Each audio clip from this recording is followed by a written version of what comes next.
See if I could do it here.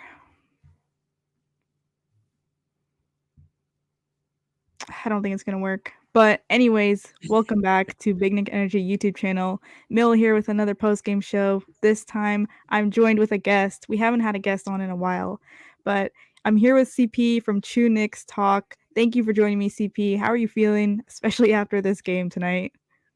Yeah, Mel, I appreciate it. Everyone here at Big Nick Energy for having me on. Like you said, host of the True Knicks Talk podcast. I'm just grateful for the opportunity. But yeah, I'm feeling great. Um, with the win and we have a lot more to talk about than just the win now. And obviously it wasn't looking like that, for the majority of that fourth quarter. And then the Grizzlies decided to catch fire from three. They shot 57% from three overall in the game.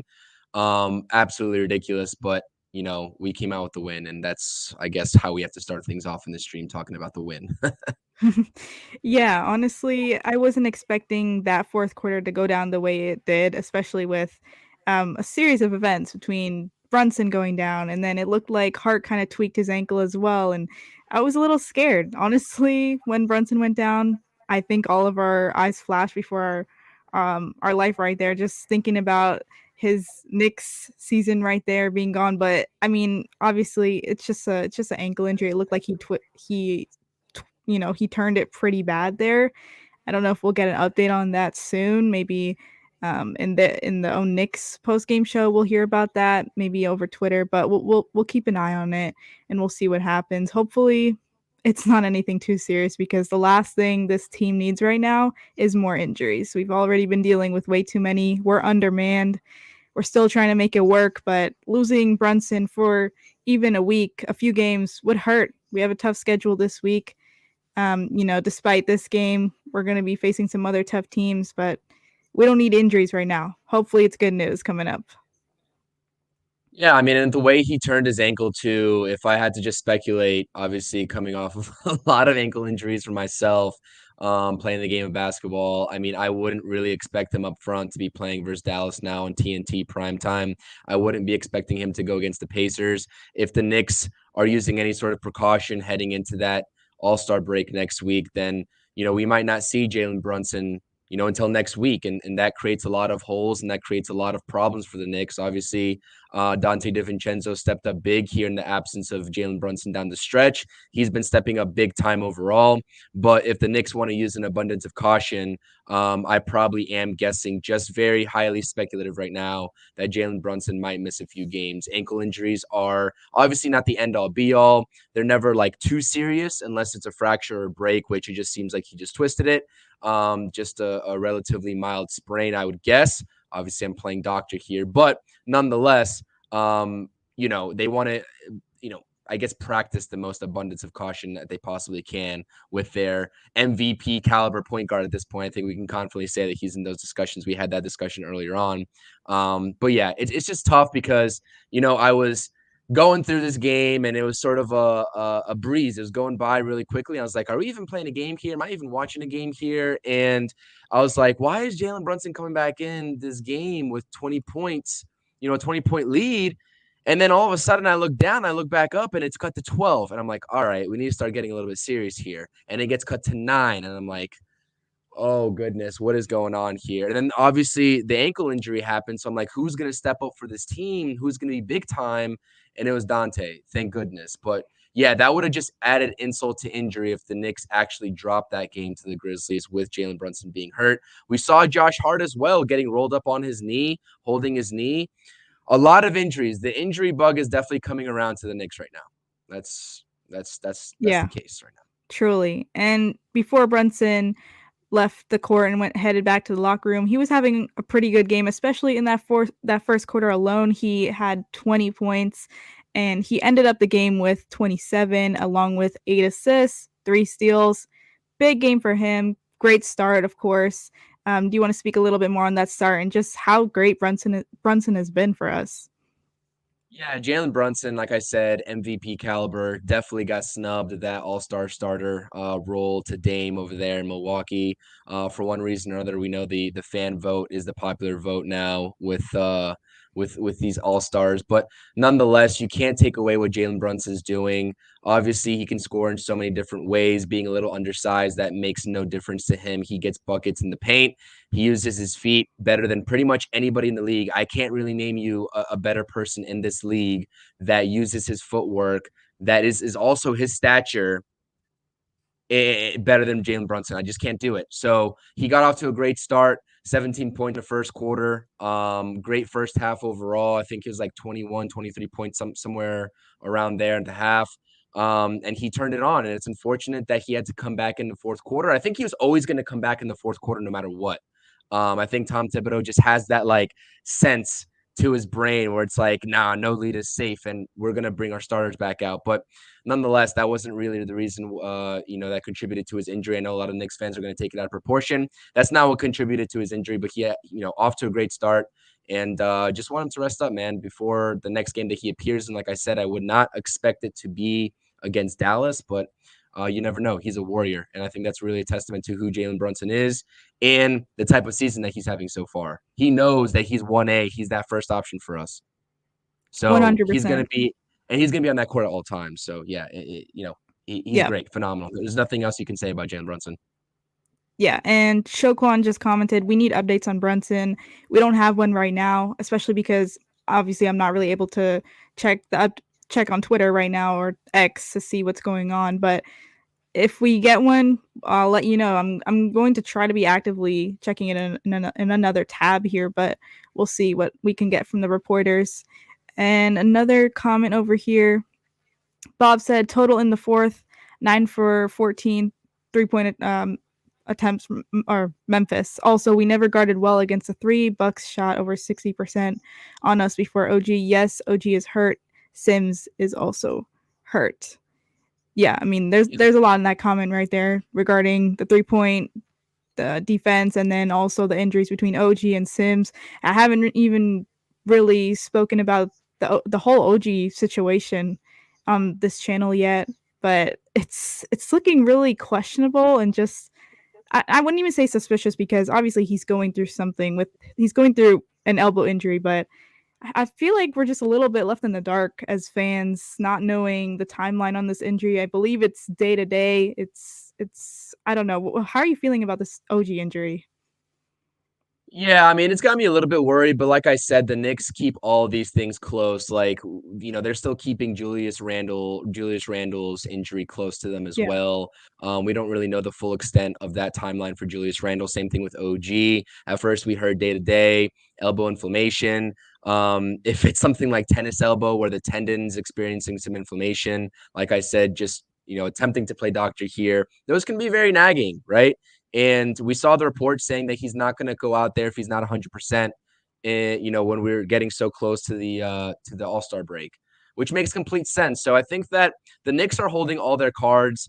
And I think a lot of it has to do with keeping the leverage for the trade deadline as well. There is something to be said for that as well, in terms of not letting opposing teams understand the status of your team, the status of what you may or may not need right now as it pertains to the injuries that you have and the full extent of them, right? In terms of what the timetable really is. So we'll keep monitoring on OG. Like I said, his presence is greatly missed on the defensive and offensive side of the ball. That was a hell of a pickup for the Knicks. Nothing but good things to say about OG. And the stuff that he does for this team doesn't really necessarily translate to the stat book all the time. And he does go out and get his points, but I'm talking about like his presence and moving off ball on offense and defense is something that doesn't really show out in the stat book, but it's been greatly missed, since he's, exited and gotten out of this rotation with this injury. I believe that first game was in what? It was when they were heading into Charlotte, right off the back-to-back was when OG missed his first game. So, yeah, I mean, nonetheless, yeah, that's what I got to say on the OG injury.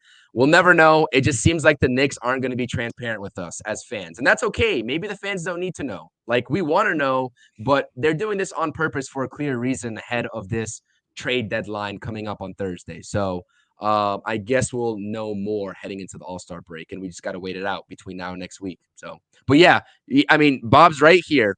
Total 9 of 14 on 3-point attempts. They shot 57% overall. The Grizzlies aren't doing that on a night in and night out basis. It's just not happening.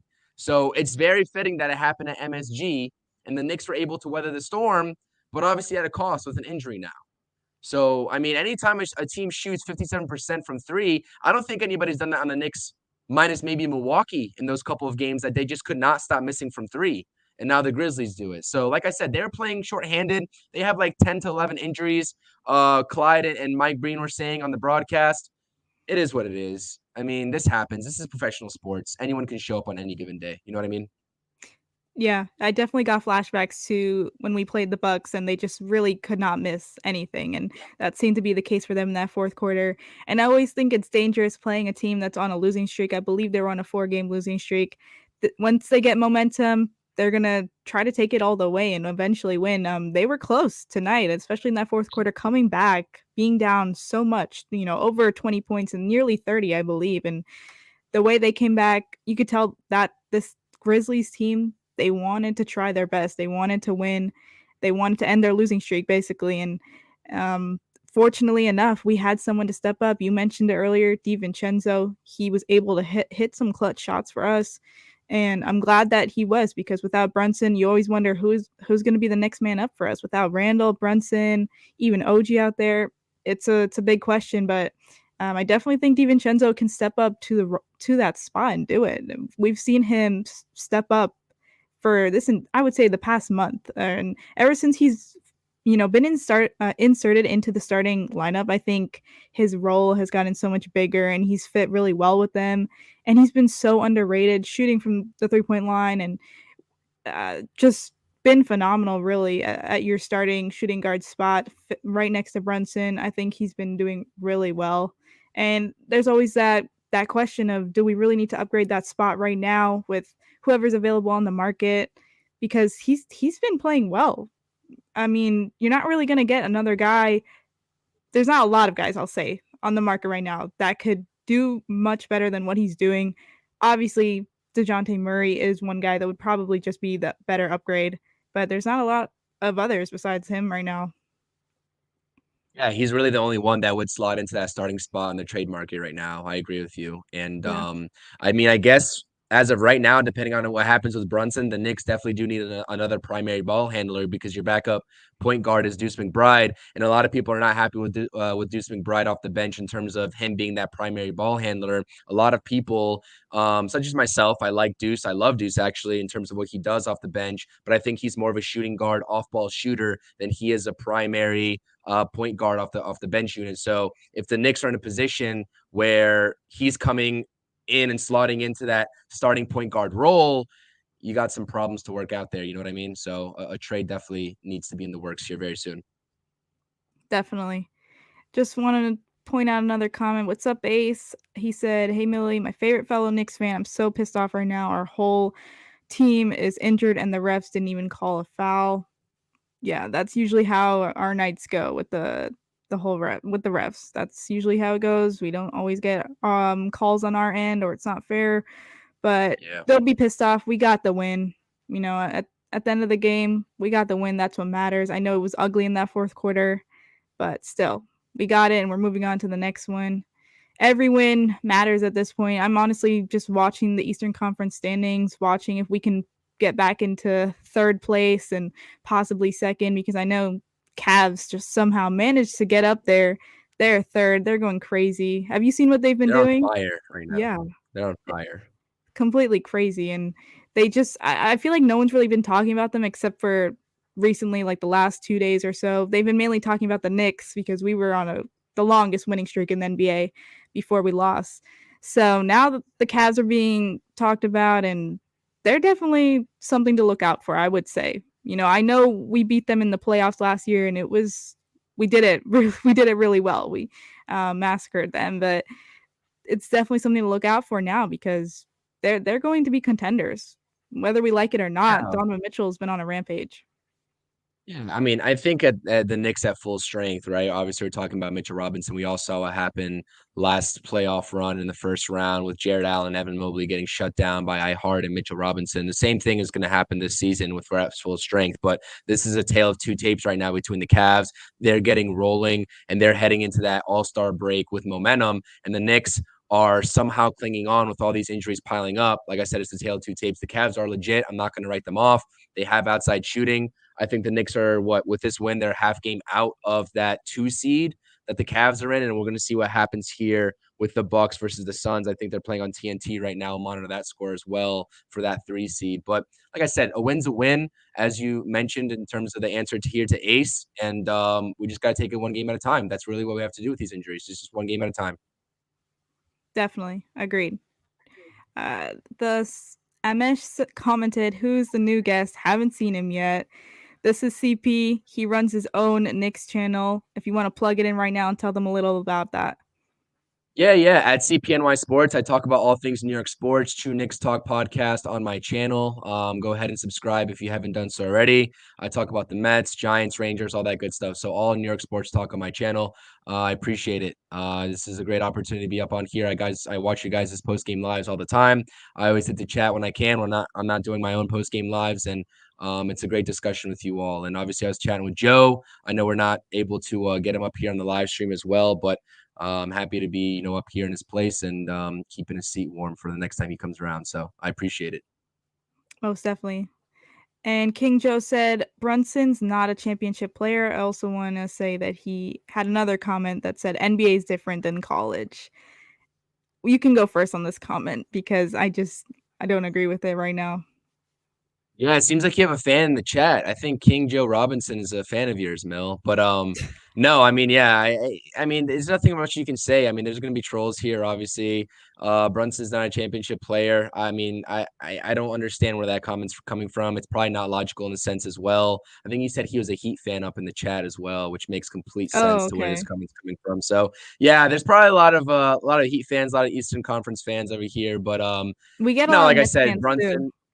Yeah, but Brunson, like we know what he did in Dallas. He brought that team to the Western Conference Finals with that Luka. That's where he really put himself on the map. Coming over, everyone said it was an overpay. 4 years, $110 million for Jalen Brunson. Well, he shot that narrative down real quick last season in 2022 in that playoff run for the Knicks, and he's literally a top 5 MVP candidate, like objectively right now in terms of holding the fort down with Julius Randle, a second option being gone, and what he has to work with around him. Like Donte DiVincenzo is a great player, and I always knew he was going to be a great player. A lot of people were angry at 4 years, $50 million for Donte DiVincenzo. Now, I'm not saying it was an overpay, underpay, or anything about that contract. All I'm saying is that Jalen Brunson makes these guys around him better, right? He makes iHeart better by default. He makes DiVincenzo better by default. He creates opportunities not only for himself, but he draws so much attention now that he gets other guys involved. You saw what the Lakers are doing in game planning for Jalen Brunson, double teaming him up top. Yeah. They were forcing literally everybody else on the Knicks to beat them. And that game was a disaster for the Knicks because that was a game that we really should have won. We take a look at the shot disparity, 100 shots for the Knicks as opposed to 80 shots for the Lakers. I think we shot like 28% from 3. That was a game we should have won. But yeah, Jalen Brunson, I'm not going to even entertain that. That's bogus. Yeah, and you were just talking about how Brunson makes players around him better. You spoke Mm-hmm. about DiVincenzo, and Bob highlighted that here. He said 5 games, 20 plus points with defense. Donte can be a real all-star if he keeps the defense and shooting at his contract price. And I completely agree. Obviously, he won't be an all-star this year, but in the few upcoming years, he's definitely headed that way with the way he's been playing. And I'm honestly really surprised just how well he's been able to fit in that starting lineup. I know before the season started, there was the discussion of would he be in that starting lineup with Grimes with the year he had. He was great last year, a great defensive threat in that starting unit, but obviously Grimes went through a bad stretch and we inserted DiVincenzo, and it's been amazing ever since. I just say he's been a huge difference and super underrated. I know because we've been highlighting the national media will highlight Brunson right now, and they'll talk about OG and how ever since he came to the Knicks, there has been a winning streak and all that. But it's also DiVincenzo has been stepping up, and it's not really getting noticed that much, but silently we all see it, and we all know the ones who watch the games. There's defense, there's shooting, and Bob said it: 5 games, 20 plus points with defense. That's great right there. Yeah, and it's something to be said for you have half of the fan base saying, listen, we don't want to mess up the vibes right now, and we're confident in DiVincenzo moving forward. Now, I'm not saying I fall into that category. I'm not going to ever turn down a trade for DeJounte Murray if they're able to get him and the Atlanta Hawks and Knicks are able to come through on a package. But all I'm saying is that Donte DiVincenzo, with the sample size that we got right now, Leon knows what he's doing, and he knew what he was doing in light of the Quickly situation and what was developing in terms of getting Donte DiVincenzo in those doors. So we need to trust the process, and we need to trust this front office a little bit more, I feel like. And the moves are going to come. But I would be perfectly content with rolling with Donte DiVincenzo as our starting two guard for the rest of the season. Perfectly content. Yeah, So absolutely, agreed. I agree, Bob. Glenn Johnson said Knicks need a coach who knows how to manage the players' minutes better than Tibbs. What do you think about Tibbs managing players' minutes?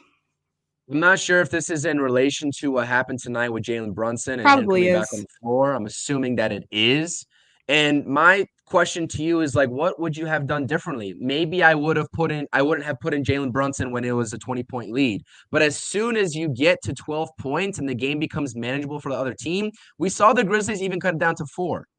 So as soon as that lead gets to around 11 to 12 points with what, 5-6 minutes remaining, and Jalen Brunson's injury didn't happen until that lead got cut to those 11 to 12 points.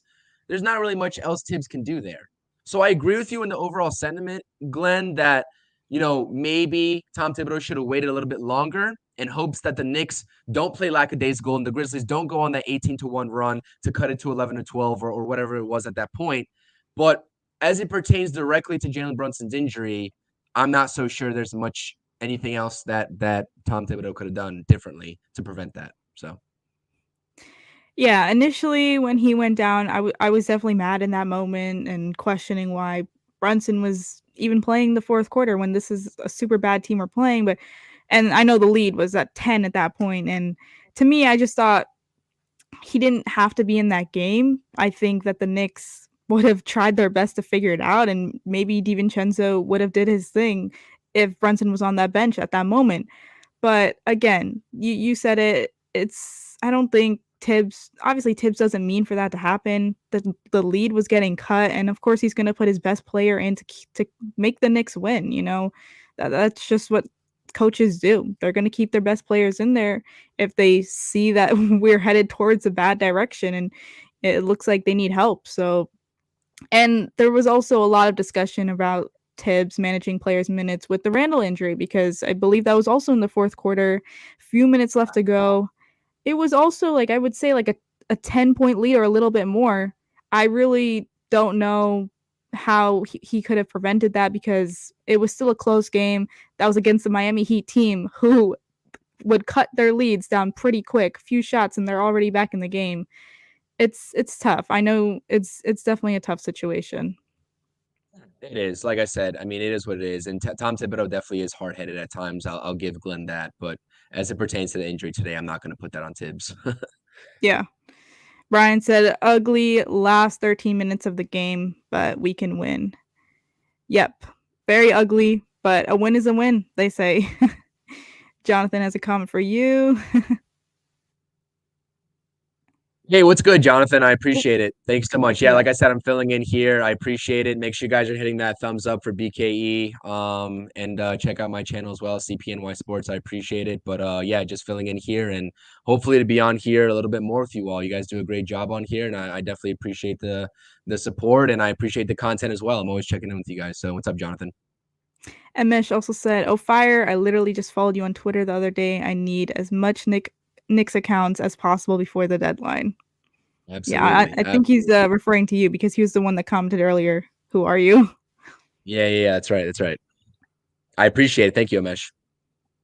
Chris said, "I was sitting on the tunnel when Jalen walked out. He whipped a chair against the wall, frustrated." Yeah, I'd be frustrated too. Obviously, he's having the best season of his career. He doesn't want to face any type of injury right now, especially just because we've already been dealing with so many injuries, and he knows that. He has the weight of the entire team on his back right now. He has to lead them, and if he's out, it's very frustrating for him and the entire team. He's a competitor. It's plain and simple. He's a competitor. Yeah. BKE themselves said, imagine being a Heat fan, giving up 30 plus points per game to Brunson last postseason and saying he's not a championship player. Yeah, I think he's referring to that troll that commented earlier saying he's not a championship player. But Yeah. yeah, I'm not going to try to address any more trolls tonight. Don't waste your time doing that. It's not worth it. Yeah. Bob mentioned the price we are paying for Donte is a steal. Honestly, it's for what we're paying right now. I'd agree with that, honestly. Absolutely. And he's been a delightful surprise. And I also want to point out someone who's also been a delightful surprise. Tonight, Precious Achiuwa had 17 points. He was 8 for 13 from the field. He had 5 rebounds, 3 assists, 3 steals, and 1 block. Besides this game, Precious, since he's become a Knick, I mean, obviously we know the first few games, not much there, but after that, he's been a real nice, delightful surprise and has been stepping up after we've been facing injuries with OG Randall. He's truly stepped up, and I've been loving the way he's been playing. What are your thoughts on him as a Knick so far?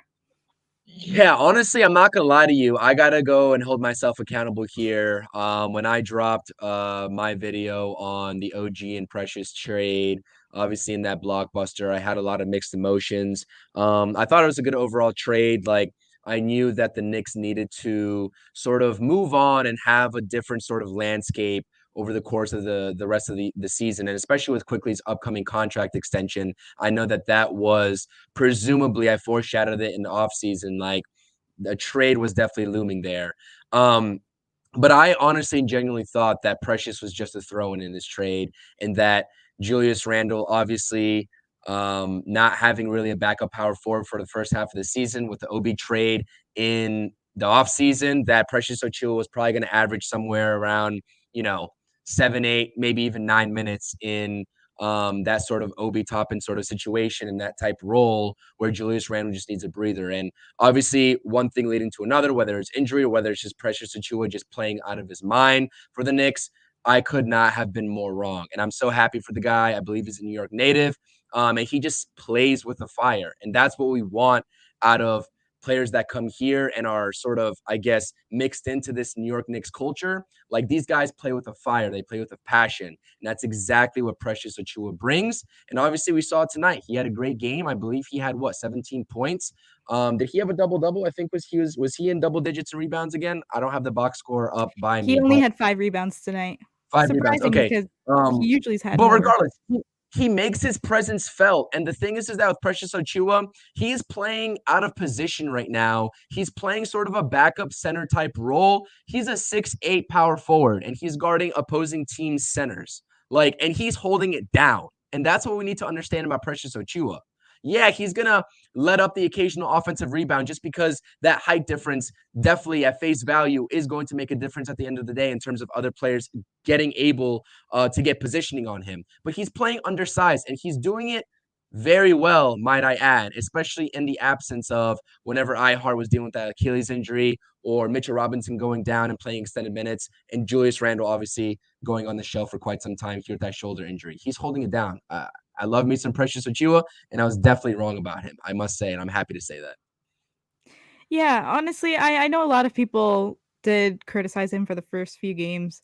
I didn't really say much about him when I was doing the post games during that stretch because I can't criticize a player like 2 games in, a new team, a new role, and, um, even when he got traded, I was sort of looking forward to having someone with length off the bench because we know off the bench we were just, as soon as Mitchell Robinson went down, we had Hartenstein go to the starting lineup, so our bench did not have a lot of length there with so many guards that we had coming off the bench. It was nice that we were going to add someone a little bit taller and that could really just defend well. And he's been doing exactly that. I mean, not only is he like honestly very surprised that he's been able to score as much as he's been doing, like 17 points. I was definitely not expecting that. I don't think that was even around his average that he was doing for the Raptors. I believe he was doing like I would say like 10 or less, but 17 points tonight, and then the defense that comes along with he's been super impressive, honestly. And you spoke on it just now so perfectly that the heart that comes with being a Knick, he has it. He full on has it. He has that grit. I love to see the passion from him along with the other Knicks. And that's something I just always think about and look to when we are potentially trading for a player, when targets are involved in Knicks trade rumors.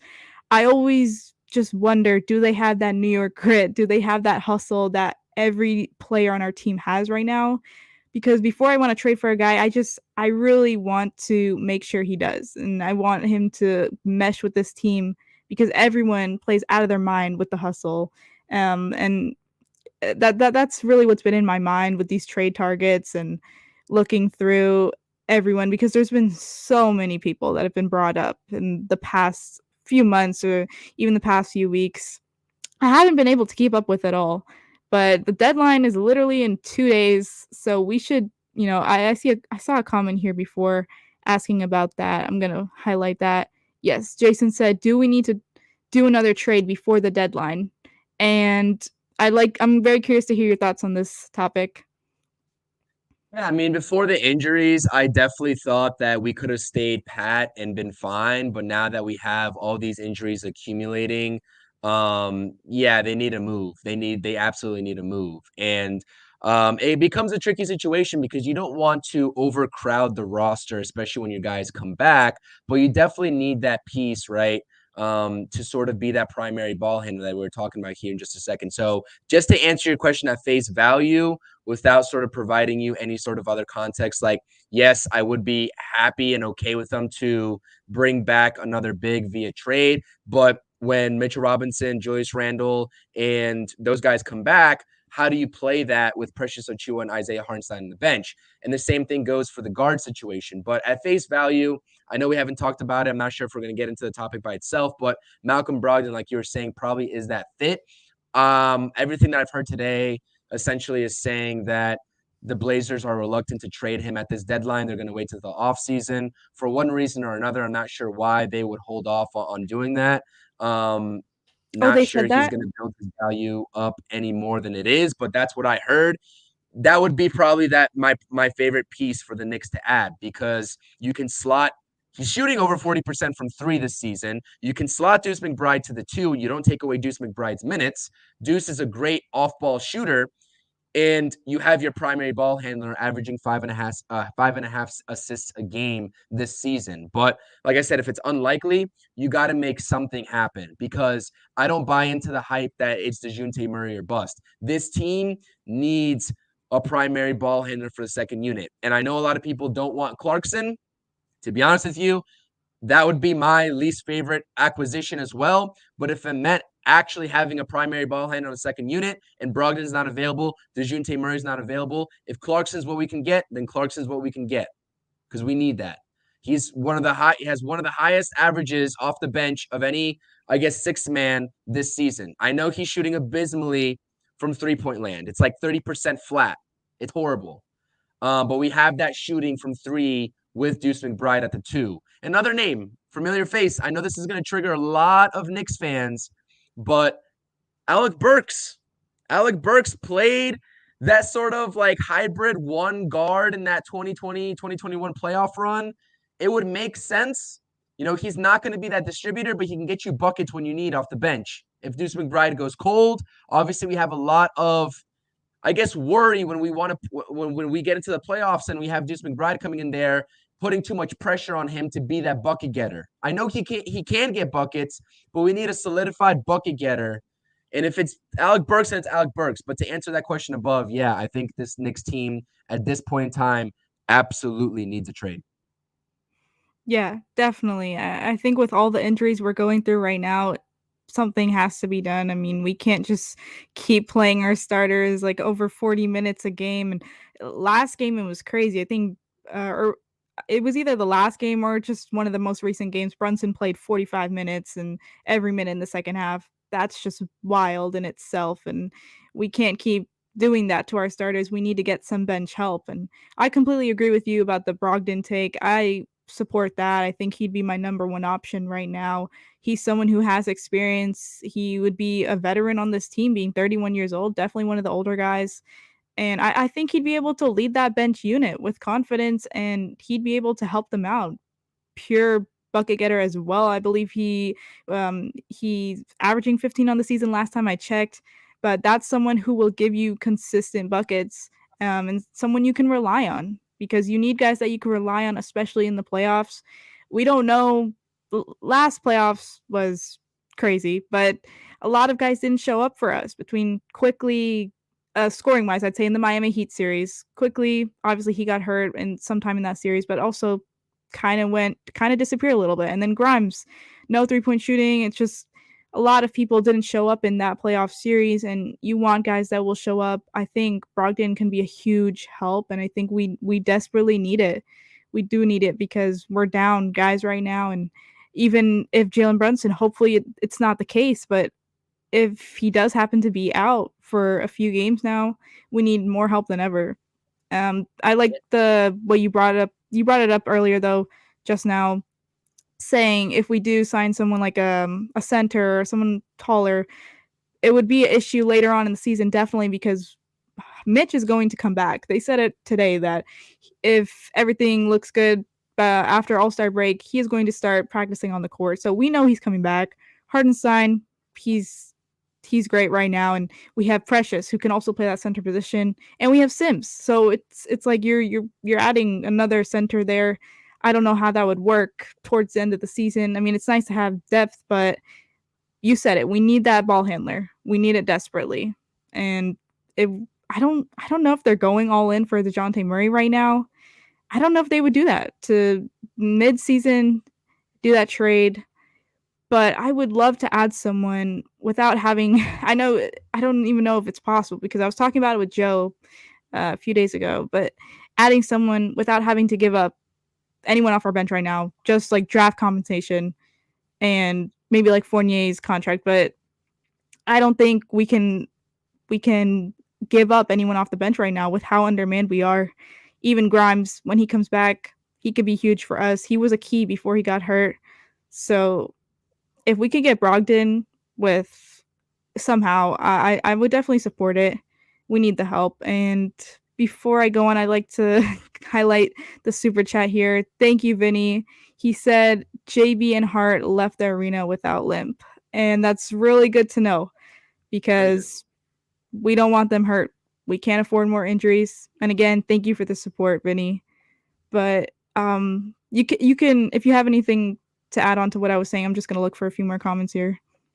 No, yeah, like I was actually curious, not to get off topic here, but I was curious about your situation in terms of what your take is on the Hart versus Mitchell Robinson sort of situation that's developing before our very eyes. Obviously, Mitchell Robinson is going to come back. He was having a tremendous first half of the season before he went down with that unfortunate ankle injury. We all thought that he was going to sort of be okay and he was going to be sort of a week to week type of thing. And then he needed a full on surgery, which we found out later, which was unfortunate.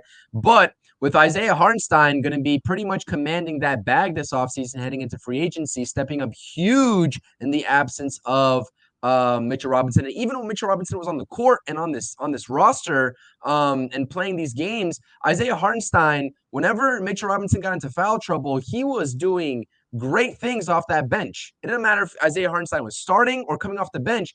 He has been playing lights out. So he's going to be getting the utmost sort of, I guess, market in this free agency. How are we going to be playing this out in your mind with Mitchell Robinson versus Isaiah Hartenstein? Do you have any thoughts and opinions on that?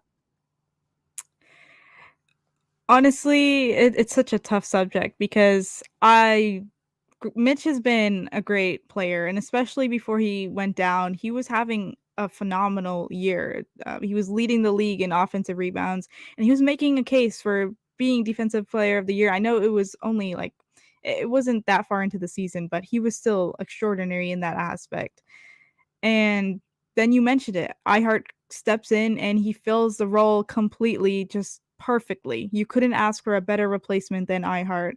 And now we're in a tough decision. Well, not me, obviously, that's going to be the Knicks front office. But my thoughts on it are that iHeart is not someone you want to let go. I think that we can't let go of him. I know we let go of quickly, and that might have been a mistake on our end, just because he was a great sixth man, and we need someone like him right now off the bench. But obviously, it wasn't going to work out. We weren't going to pay him this summer. But Heart, we can't let go in free agency. We're not going to do that because you said it. He stepped up for us, and he's been doing it ever since Mitch was on the floor with him. Sometimes he would close out the games instead of Mitch, and he was huge down the stretch in those games. I think that he is a top center in the league right now, despite being a backup big, and now he's our starting big. He's been great. I can't even emphasize it enough just how underrated he's been every night. And he provides a little bit of a different game than we would usually see from Mitch. I mean, look at it tonight. Hartenstein had 17 points. You're not going to get that from Mitchell Robinson on a nightly basis. You won't. And I know we don't get it on a nightly basis from Hartenstein, but he can score the ball if they need him to. He has a hook shot. He can do it. Um, he's a very similar player to Robinson, but I like the fact that he can pass the ball better and he can score more. And I believe he's a better free throw shooter than Robinson. So it's going to be tough, looking at all of that and deciding who you want to keep because is it possible to keep both of them? I mean, the only way that I would see, that possibility happening of keeping both of them is that if Isaiah Hartenstein basically accepts a solidified backup role while getting paid like a starter in this league. I mean, he's only making a shade over $8 million this season, was making a little bit over $7 million last season. He's going to be getting his bag. So first, I think the situation is you need to convince him that he's going to be coming off the bench. If I know we don't want to talk about it. I don't think it's going to happen if you don't move Mitchell Robinson. But if you're going to pay premier dollar and top dollar for both centers, you have to be very cognizant of who you're bringing in at this trade deadline because it gets a little bit of, it gets into the murky territory, murky waters when you talk about the payroll Yeah. and the cap and the luxury tax for next season, especially when you want to bring in that guy that's going to be that second option behind Jalen Brunson. I mean, I know Julius Randle's that right now, but we're talking about bringing a guy like DeJounte Murray and his contract coming aboard, like on board. Like things have to happen at the front office type level, and whatever you do at this trade deadline contractually is going to have an effect on if this front office is capable money-wise keeping both of those guys, let alone it being a fit of whether Isaiah Hartenstein wants to take a crack somewhere else at being a starting center. So I don't. It's a revolving door of aspects that you need to consider outside of we just want to keep these two guys because they are probably the best center combo in the entire league. Like we all know we want to keep both of them, but is it feasible? Is it realistic? And who would we prioritize one over the other? I know a lot of people are attached to Mitchell Robinson, and honestly, he's probably, he's a great offensive rebounding center, gives you all of that presence down low, especially on the defensive side of the ball. I don't know. I'm not going to pick one over the other right now. I think we have to let the season play out. But all these things, as we head closer to this February 8th trade deadline in 2 days, like this is all something we have to keep into consideration.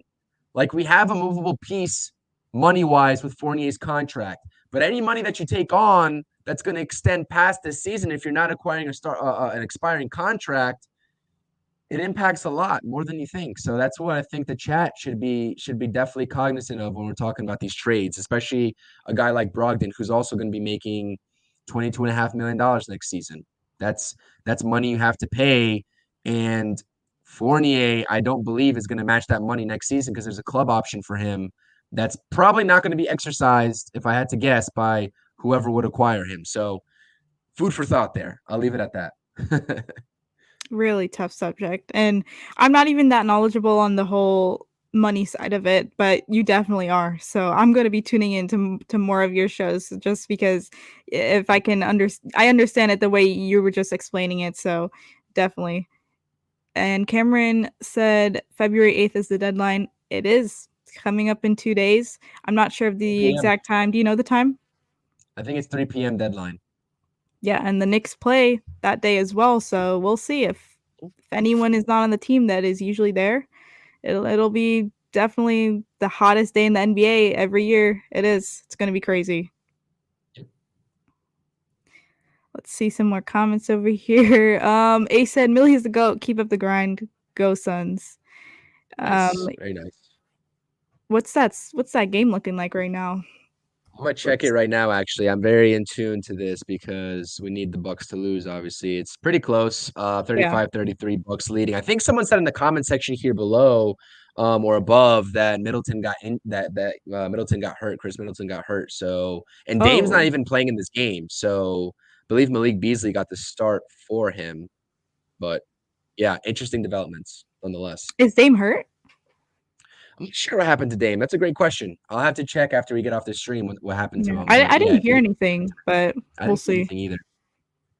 Bob said Tyus Jones, Alex Caruso are better than Brogdon. Interesting take. I don't Not know. a good. Yeah, Yeah, I'm you not can sure go if on. I'll go that far, Bob, but I will say Tyus Jones definitely does fit the mold for that second unit as well. A little bit less scoring with Tyus Jones, is able to be that facilitator. That's been a name that's been on a sneaky sort of the sneaky end of things in terms of a fit with the New York Knicks at this trade deadline. If the Blazers don't want to give up Brogdon, or there's no Alec Burks reunion. I know someone said in the chat that Alec Burks definitely isn't a true one, but he would have to play as that if he gets brought in and you move Deuce to the 2, unless you want Deuce to be the primary ball handler, which is why you're bringing in, while we're talking about Tyus Jones to begin with, like, I think Deuce is a better overall player than Tyus Jones, but having the ball in Tyus Jones's hands inspires more confidence in me than having the ball in Deuce McBride's hands. So, like I said, a lot of factors here at play. Sorry, I'm rambling now. No, you're good. You're good. Vincent said, bring Burks in for a second rounder. I love it.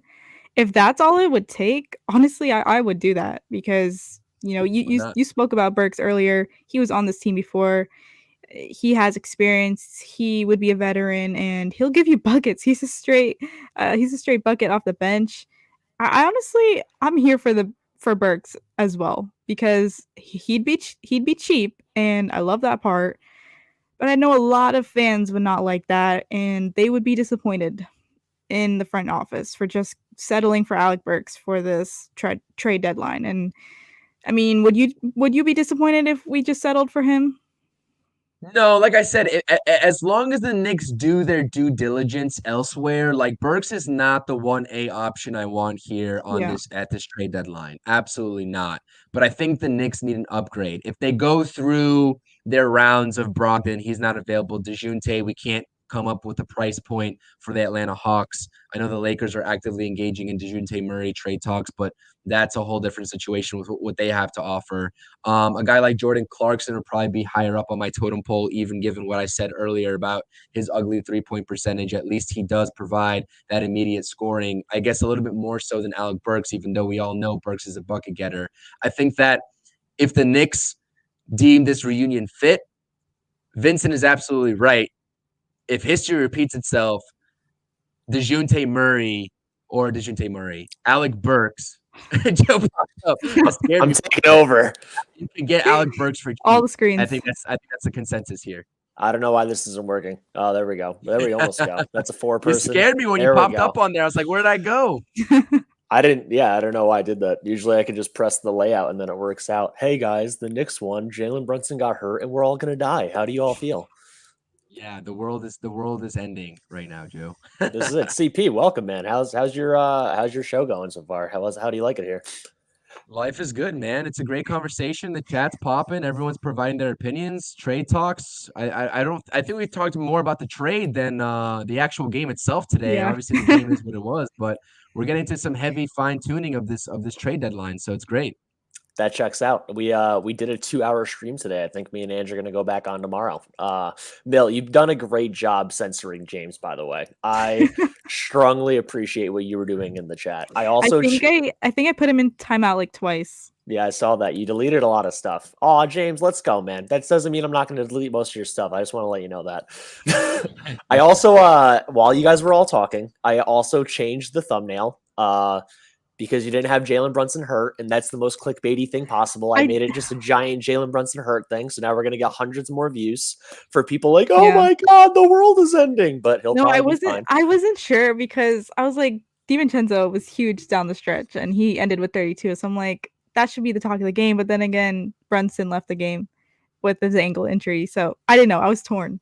Nah, it's all good. Yeah, I changed it to that, but I agree entirely. I think he should be okay overall. I think all these players are going to be okay at the end of the day. Not today, not the end of today, but the end of someday. Absolutely. Yeah, hopefully. I mean, we can't afford it. I was telling CP the entire live stream, we can't afford more injuries. We can't. They'll have to they'll be forced to make a move if another injury takes place by Thursday. What do we got to do for some Ryan Arcidiacono and Jacob Toppin minutes, man? How many people have to go down for these guys to go in there? I just want to see it for a minute. I want to see Archie score a point, and I want to see Jacob Toppin do a between the legs dunk. That's all I'm looking for. This could have been the game. And then they You'll gave up see him 9 All-Star straight weekend. threes in the fourth quarter. What team makes 9 threes in a row? Especially the Grizzlies. Historic. What? The Grizzlies, yeah, absolutely insane. 57% overall in the game for the Grizzlies from 3. Can you believe that? I can't. The Memphis hustle. Imagine shooting 57% from 3 and then still losing by double digits. That's how bad your team is. The Memphis way. I definitely think, I'll be honest, I stopped paying attention in that second half, sort of, and especially that before they started cutting down the lead, I stopped paying attention, and I think that's exactly what the Knicks did as well. They just were not paying attention, and they were letting themselves go, relaxing on that 3-point defense, and look how quickly the lead was cut. So quick. Facts. Also, let's all pray for Bunyan's ankle. I think he meant Brunson, but the fact that this said Bunyan, you had to put it up, you know? By the way, anyone that hasn't done it, please hit that like button. You can buy some stuff over there above CP's head. Like, share, subscribe. Also check out CP's page. I put it in the description, so you can go straight to the description, go to his stuff. Like, share, subscribe, all those things over there. I know you guys have been on for almost an hour already, so I don't want to make you stay on too long, but where were you comments-wise to pretend I was already here the whole time? I don't know. Let's see. There's a couple Jeremy Lin-based things. Do we want to talk about Jeremy Lin comparisons or probably not, right? I know the last thing... Jeremy Lin. 2024 Jeremy Lin comps. I can always be down, but where we left off was some Alec Burks discussions is where we left off. Oh, yeah, well, yeah. Absolutely, Brian. We haven't had a solid point guard since Stephon Marbury. However, in addition to Jeremy Lin too, those 3 weeks of Jeremy Lin, though, man, they really were near and dear to all of our hearts, I believe. CP, I know you. I know you follow capology and salaries and do trade things on your own. Dude, the Alec Burks thing is just like, in order for that to work, the Pistons have to include either Kevin Knox or Killian Hayes or a couple other guys, but those are the two they're most likely to deal with Alec Burks. And like Evan Fournier and a protected first for Alec Burks and Kevin Knox and Killian Hayes, I was kind of against, but now that we keep getting more injuries, I almost wouldn't hate having to play either Kevin Knox or Killian Hayes for 6 minutes in a game at this point, honestly, because we really are about to get to Charlie Brown Jr., Ryan Arcidiacono, and Jacob Toppin getting minutes. Yeah. We're almost there. But I think if you're the Pistons, like if it's Kevin Knox in that deal, because it's like $5 million, they would be taking a $5 million increase to their salary cap to take on Fournier over Burks and Knox. They actually go over the first salary cap, the actual salary cap that is a fake number, which costs them more money. So then it's like, are we really going to deal a protected first and a second round pick for the sake to get Alec Burks on the team? I actually don't think he's as likely of an option solely because of money, not because of fit, than some of the other guys are. Yeah, and that's where I was kind of going with it too. We were kind of ranking our sort of priorities in order here for this deadline. I was like, well, I know the recent news and the sort of reports surrounding Brogdon and the Blazers being sort of reluctant to trade him are sort of out there right now, and that's sort of public knowledge. But I'm not even sure if that's factual or not. We all know that these reports get sort of thrown out there on the whim, and nobody really has any sort of concrete knowledge. But Brogdon would be on the top of my priority list if we're not getting DeJounte. Give me Brogdon. Clarkson's a name that we can debate all day here. He has his ups, he has his downs, pros, cons situation. But yeah, Alec Burks, that reunion makes sense in theory. But like you said, that would just be on the bottom of my totem pole in terms of, I guess, likeliness to happen. But also, like, he's not really that primary one ball handler that we need for that second unit, right? He's like a hybrid 2 at best that can bring the ball up. So I don't know. I don't think it's likely either, to be honest with you. Two of the newer names that came out in the past like 24 to 48 hours are Keldon Johnson, which I think is he's very good, probably better than most of these guys, but I would say very unlikely. And then PJ Washington. So when you guys hear both those names, what do you think? Keldon Johnson signed me up for, absolutely. PJ Washington, I'm sort of good on. I mean, like, do we need a forward? I know that the depth is getting thin. Like, do we need that? I don't know. I mean, I'm good on PJ Washington, but Keldon Johnson, I'm not sure. Like, what would be the reason for why this? Like, why would they get rid of him? That's my primary, I guess, question. Yeah, I don't know. They don't want to pay the guy $20 million a year for 3 years, but that's ridiculous. He's like 24 years old. Mill, what about you? Yes, he's stud. I'm just wondering the same thing why they want to get rid of him, but if I would be open to having him, pure bucket getter, great player, honestly, and we need more bucket getters off the bench. I'm looking up his numbers now. He's averaging 17, 6, and 3. I know the Spurs suck, so it's like every single team scores 100 points somehow. If you're part of the 100 points, but your team gives up 130 and you lose every game, how good are you really? But yeah, I don't get it. He's 24 years old. He turns 25 in October. I don't understand. I don't get it. But I don't know if he's truly available. I feel like they probably just sent that out as like a feeler kind of thing, see what the market's like. CP, I do disagree with you though about PJ Washington, man. PJ Washington's a straight bucket. Like he's great. And I know I was hearing you before about like you're not the biggest on Deuce McBride handling primary, secondary ball handling duties, but like I never think of the second unit for this team as like a point guard needy unit. I know that's what the Malcolm Brogdon is for. I understand that like Colin Sexton would do the same thing if he got brought in, but it's like if your second unit, again, these guys are all projected to get healthy and play before the playoffs one way or another. So if it's Deuce, Josh Hart, Precious, or in my term, I would rather it be PJ Washington, the less of Mitchell Robinson, Isaiah Hartenstein, whoever, and then they're usually only going 9 deep, which means a starter's in there anyway, whether it's OG or Donte in that situation, mostly to give Brunson and Randall the most thing. It's like between, let's say it's Devo. You have McBride, Devo, Josh Hart, PJ Washington, all able to bring the ball up the court. If it's iHart with the second unit, you literally have 5 guys that are able to initiate an offense one way or another. Yeah, PJ Washington is size. PJ Washington is 6'8". Bob, he has a 7'2" wingspan. Just so you know. So I think anytime any guy has over a 7-foot wingspan, that immediately helps out immensely. That's why Precious Achiuwa is like big, even though he's like 6'8", 6'9". It's that he has a long wingspan. So I just don't think like Malcolm Brogdon, man, you can't convince me that if they signed Malcolm Brogdon, this dude is not just head first in that injury bug. I just don't believe with Knicks luck, Knicks fandom, and like his history that he's playing in the playoffs. I think something happens. It's just, maybe that's just like, woe is me expecting the worst out of it, but I straight up expect the worst out of it. He just has a history of it. He's over 30 years old. Listen, we're New York sports fans, New York Knicks. I'm a New York Mets fan. You know that all too well. I know how injuries go. I absolutely get your concern, and it's definitely valid. He's dealing with it right now too. I think he has like a knee contusion that's got him like questionable in these games. So I absolutely agree with you. So my question is, in terms of PJ Washington, just to have that discourse real quick, are you suggesting like what we were talking about here before you got on is like, we have to be cognizant of who we bring in and how much, right? If it's a trade or two, when we get fully healthy, the rotation has to be figured out at that point. So what happens to Precious if you bring PJ Washington in your mind?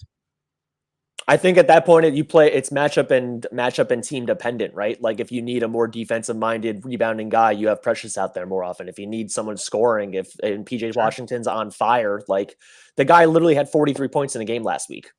None of the guys we are talking about available right now have scored 40 at all this year. Not even Jordan Clarkson. He's had it done in his career, but Malcolm Brogdon's done it in his career, but like not anytime recently. You're on mute. There we go. Yeah. Cool. Yeah, no, that makes sense to me. It's like when I think of bucket getter, obviously we usually talk about guards in that second unit scenario, but you're right. PJ Washington does fit that mold. But my thing is like, if we're getting PJ Washington and obviously you'd like to have a friendlier sort of deal to acquire a guy like that with that sort of flux situation that is going on in Charlotte right now. But it's like, are we really confident in this team figuring out? Like, I trust in Tibbs, absolutely. But if we're talking about a platoon of Precious Achiuwa versus PG Washington, when it gets down to it, based off of the game situation, I don't know. It just doesn't sound efficient to me. You know what I mean? It doesn't sound efficient to me, but I absolutely agree with you. He is a bucket and he can get you easy scoring. And I'm assuming in that scenario, we're having Grimes run the two. I'm assuming Grimes is not on this team in 2 days, honestly. Okay. Is he included in that Charlotte deal? He could be. I don't know. I literally don't That's know. assuming. Okay. Yeah, it's just like I'm literally assuming whether it's for any PJ Washington, Malcolm Brogdon, anything. I'm assuming most of these teams want more than just a pick. Like if it was just a first round pick, the Knicks and Leon Rose show that they make moves prior to the trade deadline. Josh Hart, OG Anunoby, Cam Reddish, Derrick Rose, all done before the trade deadline to actually get the feel for the team instead of trying to force pigeonhole this before the All-Star break every year. I think if it was that cheap for any of these guys, they would have done it already. Right. Sure. No, and that makes sense. Yeah, that's a great point. I mean, obviously, I haven't really given too much thought to PJ Washington. I saw that report come out just recently as well, and I was sort of on the fence about it. But this is my real first discussion surrounding that name. But like I said, I mean, we got PJ Washington. Just add him onto the list of who the Knicks are interested. Bruce Brown, Alec Burks, Brogdon, DeJounte. Take your guess. Take your pick. I know. I know James and Ben are resident Nets fans are here, and also James and Bob both already saw me talk about PJ Washington for literally part of 2 hours earlier today. So I don't want to repeat myself too much. CP, just because you are here, and Mill, I think I already know how you feel about Bruce Brown, but if you want to go first, what do you think of Bruce Brown in comparison to Josh Hart, and how much do you really relate those two players? Well, they're the same height, and I think that they can play different positions when they're forced to. They can guard multiple positions, but I think they're very similar in the hustle aspect. I mean, they can both do all the little things you want them to do. What is he averaging right now? 13 a game? Last time I checked was I'd say a month ago or a few weeks ago when the initial reports came out. I'm not sure what he's doing right now. Brown. Yeah, I have it up right now. Bruce Brown is averaging only 12, 13? It was 12 with Indiana. He's averaging 9 points with Toronto, who I'm pretty sure is just trying to tank. Oh yeah, I don't even. Yeah, he shoots better than Josh Hart, and they do defend different positions. And CP, I said this before. I'm sorry for anyone that's hearing this repeating. I hate the fact that we've compared players by they both hustle and they rebound well for their height, so therefore they're the same player when they play pretty differently. Bruce Brown is asked to do more shooting, and they both push the ball up the court. But it's just I don't know. I just get sad that they get called all that all the time. Yeah, I definitely think Brown would do more buckets. Go talk to both of their parents and tell them that they're the same player. And I'll actually want you to watch tape for a week on both guys and then tell me all the differences. There's way more than you think there are. Well, yeah, Brown is different. Yeah, you go on, CP. No, I was gonna go on to that fact, Joe. When I think of Josh Hart, I think of a guy that doesn't guard the perimeter as well as a Bruce Brown does. They guard two different positions, like you said. Josh Hart plays a lot bigger than Bruce Brown in terms of who his matchups and who his assignments are. He gets more rebounds. He's averaging nearly 7 rebounds as opposed to Bruce Brown's 4.5. And yeah, Bruce Brown is a better shooter. 33% from three does scare me. Like I said, I think we need upgrades in offense. He's a career 35%, though. It's just I think this year he's been playing in where he doesn't belong. Sure. And then you also have that pedigree. He was a very important aspect to that Nuggets team last season as well. So, I mean, I agree with you. And like I said, this is the same thing with Alec Burks. I like the player.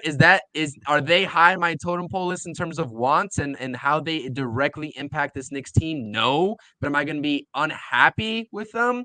No. I mean, if that's the end all be all, then just go get them. I mean, they will have some net positive impact to this team, but I don't think Bruce Brown and Josh Hart necessarily are the same player. That's where I will agree with you, Joe. That's fair. I'm looking at I'm going to try to do trade machine stuff and have you both filibuster about this real quick while I look it up. But real quick about the Keldon Johnson, I'm looking at his contract. It's de-escalating for the next 4 years. He literally makes 20 mil this year. He makes 19 mil next year, 17.5 the next 2 years after that. He has 3 full years on his deal after this. And why would this? I just can't fathom why the San Antonio Spurs would be doing this, you know? Yeah. I just don't. It's got to be some sort of smoke screen. It can't. Yeah. I don't get it. Brian, I'm telling you, man, you can yell or complain to me all you want. Unless you actually go and watch 10 hours of tape on both guys, I don't want to hear it. But yeah, here, I'm going to try to figure out some Keldon Johnson trades. You guys can both talk or do other comments in the meantime. I'll come back to you in like 2 minutes. Sounds good. I think we've caught up to most of the comments. I'll see if we missed a few here. Well, I guess the overall aspect of like, I guess going back to this game directly is like, we should not be freaking out. I mean, the Knicks are weathering the storm. It's next man up mentality, but this trade deadline is going to be ever so important for the New York Knicks, given what we saw tonight and what we've been seeing over the last couple of days. So I'm happy with the win. Nonetheless, I feel like we've been talking about trades. The Knicks did win a ball game, and they do improve to 15 over 500, 33 and 15, or 33 and 18 overall. So that's at least some good Knicks news to go off of. Yeah, we just need to keep adding up those wins so we can get back into the third spot. All right, so Keldon Johnson falls right into because he makes 20 mil, he falls right into the Evan Fournier thing. Would you guys be willing to one of the Dallas or New York picks this year and then the Milwaukee pick next year, which is probably going to be like between 25th and 30th again? Like, is Keldon Johnson not worth 2 25th picks? Oh, he is. Absolutely. I'm saying that all day. I love the sample size that he's absolutely produced so far in his young career. He's 24 years old. He can shoot the ball from outside as well. I know the 3-point percentage really hasn't added up this season, but he can shoot that 3 ball as well. I would send it in. And this is a Knicks team that wants to get younger, right? But my only question is, and we brought this up with Mill here before you actually popped onto the stream, is this whole sort of situation that's playing out with Isaiah Hartenstein's contract. If we want to employ both Isaiah Hartenstein and Mitchell Robinson on this team, if you're talking about bringing in players that are not on expiring contracts and they have money associated with them, that's 15 mil or plus over the next couple of years, the payroll gets a little bit murky when you look at it for the next couple of years.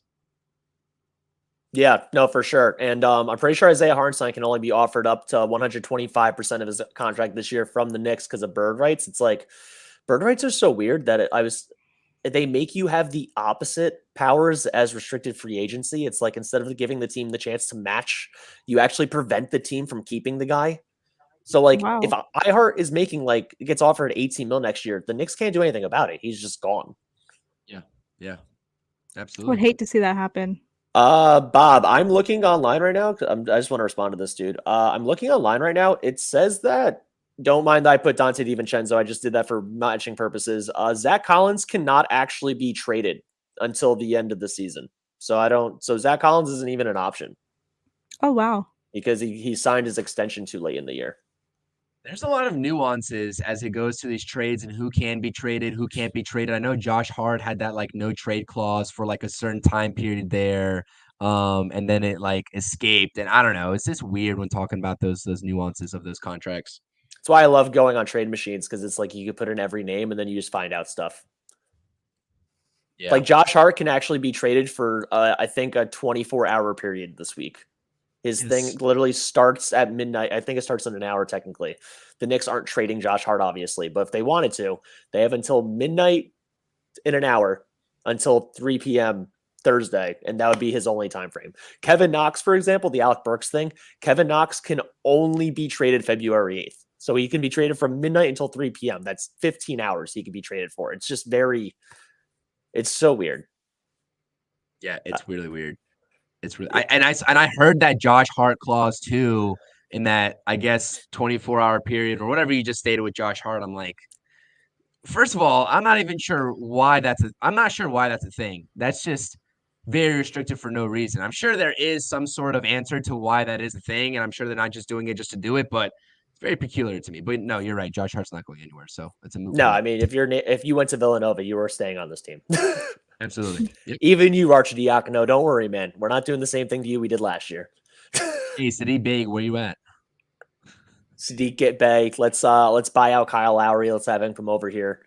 Just all great stuff. All great stuff.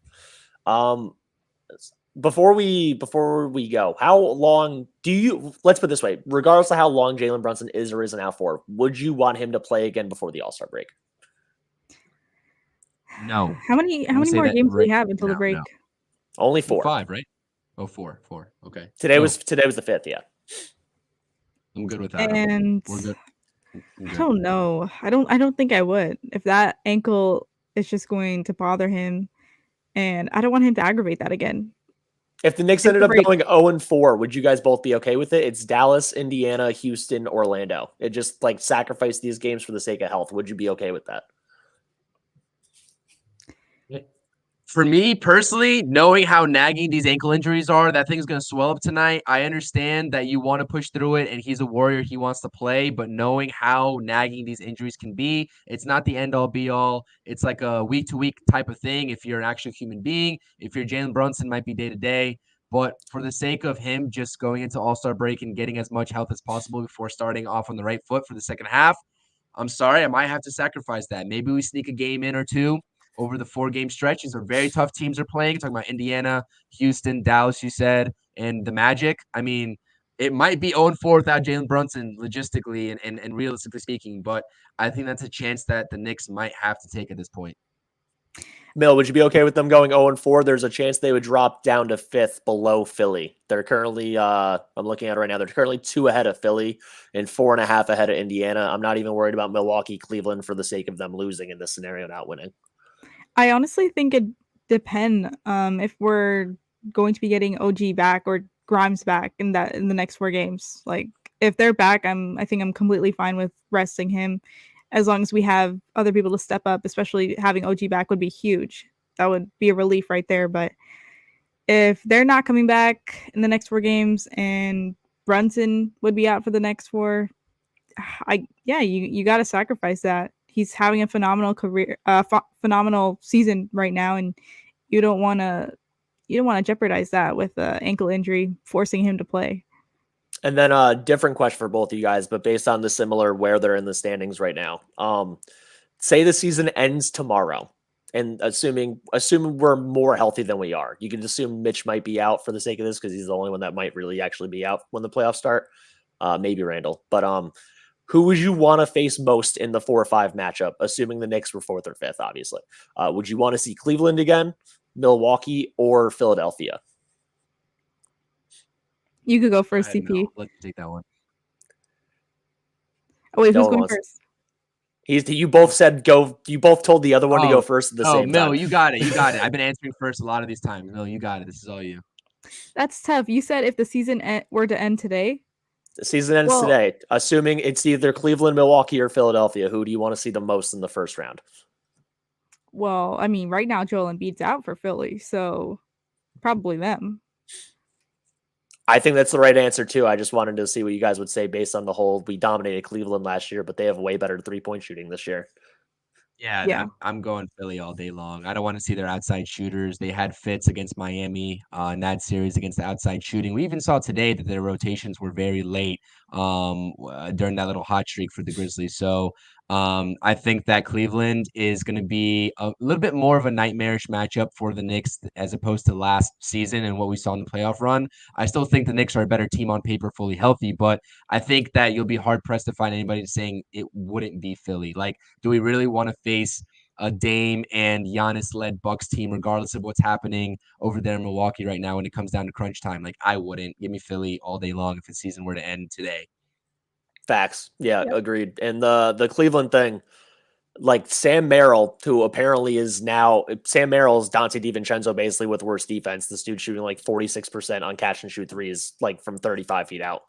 Not the comedian Sam Merrill. There's an actual basketball player named Sam Merrill.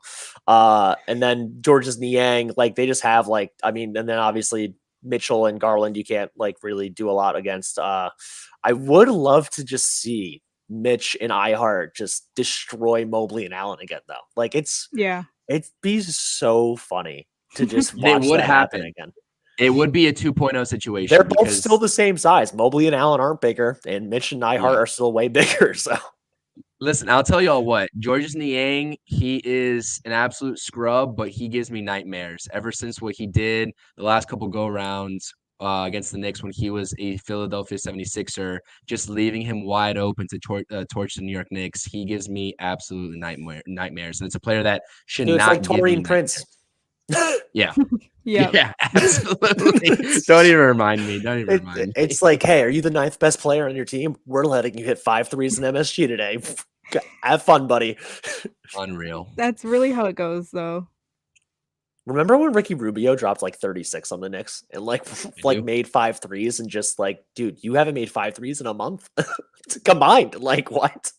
It's It's always the most always random player.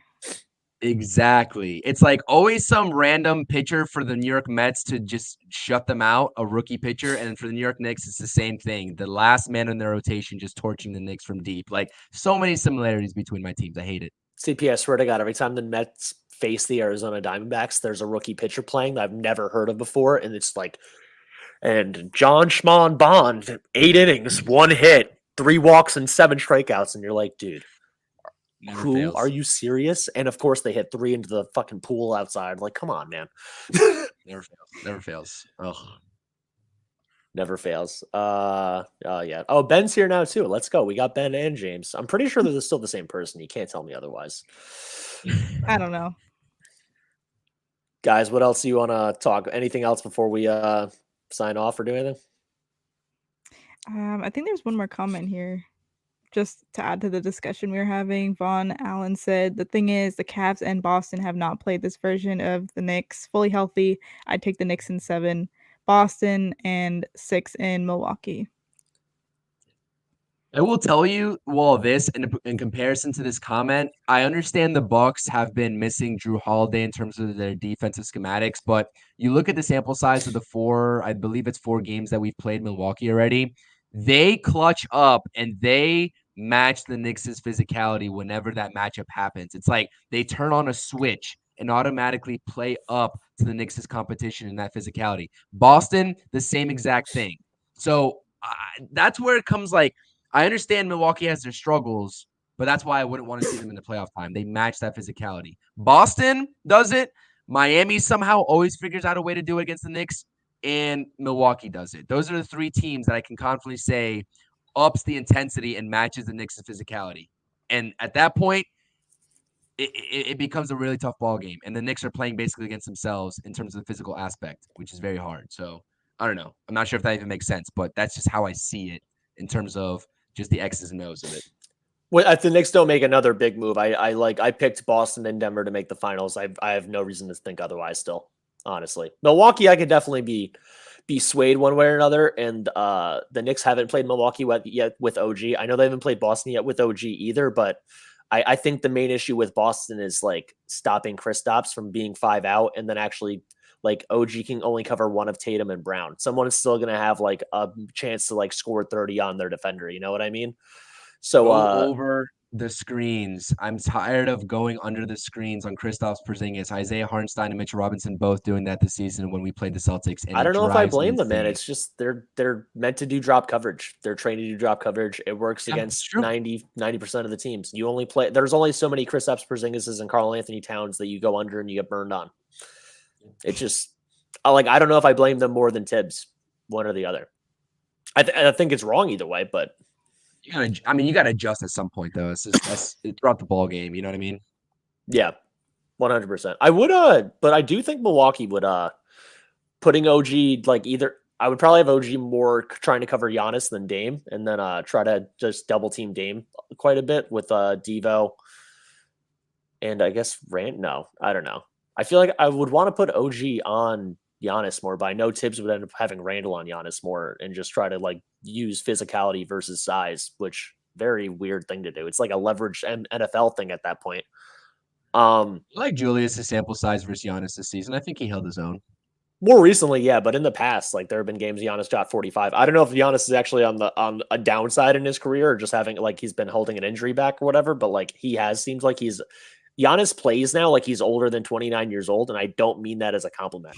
He's still like the second or third best player in the league. Like for you to say that you're tailing off when you went from number 1 to number 2 in the whole NBA, not really that much of a detriment, but I do feel like there are some nuances to his game, and his shooting's gotten worse somehow, which was never a strength in the first place. I feel like I would pick the Knicks over Milwaukee, not Boston. Boston would be too tough. Valid. It'd be tough though. It'd be tough. It wouldn't be as easy as people are making it seem to be. Like, and I think it goes 7 as well. Yeah. Which, I mean, then that scares me because it's like doesn't the end of the game just end up becoming Dame versus Brunson? Exactly. Is it Brunson burner or is it Dame time, man? Who knows? We'll see. We'll find out shortly enough, right? I hope, because that would mean we're in the second round, at least. Exactly. Facing Boston, and currently as of today, because the Knicks are the 4th seed, but facing Boston would be the second round. Facing Milwaukee would be the last round. So let's knock on a bunch of wood and let's get a bunch of people healthy. Am I right? And let's make a trade, man. Let's do it. Thursday. Not Dallas Mavericks, though. Forget Dallas. Anyone that hasn't already, like, share, subscribe, do all that good stuff. Buy some stuff over CP's head. Also, subscribe to his page. Check out all of Mill's content. She makes all of her own stuff. She's over 10,000 on both Twitter and Instagram, I believe. Definitely Instagram. Maybe, I was gonna say you don't tweet that much. There's no way you're that high. No way. Definitely on Instagram. Everyone like, share, subscribe. Let's go Knicks. You guys have anything else before we go? Well, good. I appreciate the opportunity. This is fun. This is a great stream. Yeah, just wanted to say thank you to CP for coming on here and joining in the conversation. Definitely added a lot to the convo. And hopefully we can find a way to win against Dallas on Thursday, because last time we played them, Kyrie Irving was a maniac and we had OG. Now I don't even know if we'll have OG on Thursday, so it's going to be a battle. Kyrie Irving, the world's not flat, but you do flatten my heart every time I watch you play. Absolutely. Let's go Knicks. Peace. Thank you guys for tuning in.